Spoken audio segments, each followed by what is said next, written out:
In the latter half of 1829, near Manchester, New York, Joseph Smith and Oliver Cowdery reportedly experienced something entirely outside the natural order. The earth of the hill Cumorah opened, revealing a wide, spacious room bathed in light. This is the title page of the 1830 Book of Mormon. According to the historical narrative, Joseph and Oliver had just completed the translation of the ancient record. They were entering this subterranean space to return the gold plates to their original repository. Inside, they found shelves lined with ancient records. Resting among them were sacred items associated with the text, the breastplate and the Urim and Thummim, ancient instruments prepared by God to assist in divine translation. But right alongside these holy objects sat a highly crafted weapon of war, a fine steel blade kept in a room dedicated to divine revelation. The presence of a bloody instrument of violence alongside sacred tools of prophecy creates a striking tension. Hanging perfectly still on the cave wall was a remarkable sword. The original record describes its physical traits clearly. The blade was forged from precious steel, and the hilt was made of solid, pure gold.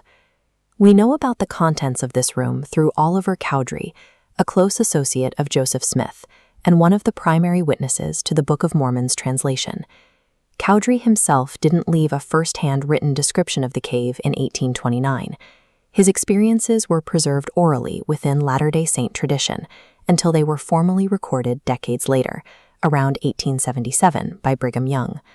The transmission of this story spans decades, but the physical object on the wall spans millennia, connecting a 19th century New York hillside to an origin story 2,000 years in the making. The sword originally belonged to Laban, a powerful and wealthy nobleman living in Jerusalem around 600 BC. God commanded a young prophet named Nephi to enter the city and secure a sacred set of brass plates from Laban. These plates contained the religious history and laws of their people. The retrieval was difficult. After multiple failed attempts, during which Laban stole their property and tried to have them killed, Nephi found Laban lying unconscious in the city streets at night. Directed by the divine, Nephi drew Laban's own sword.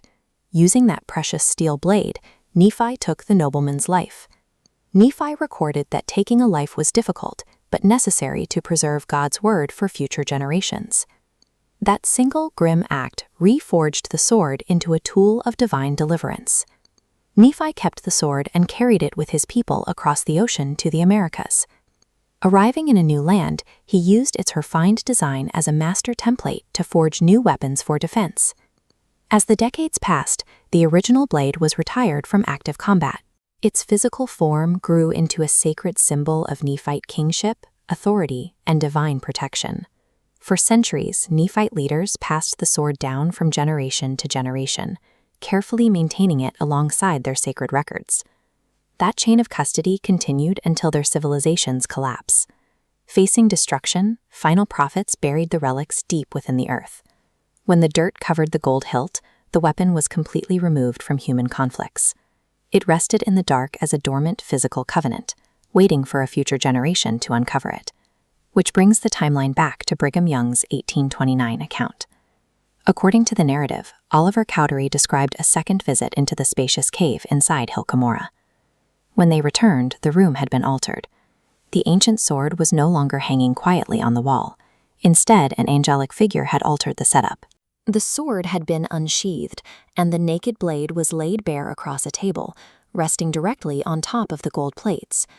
The deliberate placement of the exposed steel over the ancient records locked the history of the Americas beneath the edge of a blade. This supernatural rearrangement signaled a shift in the artifact's purpose. The sword had transformed into an active divine warning. The meaning of that warning was literal. Written miraculously upon the exposed blade were the words, "This sword will never be sheathed again until the kingdoms of this world become the kingdoms of our God and his Christ." Look at this text from the book of Revelation. The phrasing on the blade mirrors Revelation chapter 11, verse 15, drawing a direct line from the ancient Nephite weapon to John the Revelator's biblical prophecies. This binds the artifact strictly to eschatology. Eschatology is the branch of theology concerned with the final events of history, specifically the ultimate triumph of God's kingdom over earthly powers. When the sword rested quietly on the wall, it served as a reminder of what God had done in the ancient past. Laid bare on the table, it projects impending judgment and absolute divine sovereignty over the future. Within Latter-day Saint tradition, that blade remains exposed right now. It waits in the dark of the Cumorah, serving as a physical, apocalyptic promise of Christ's eventual return.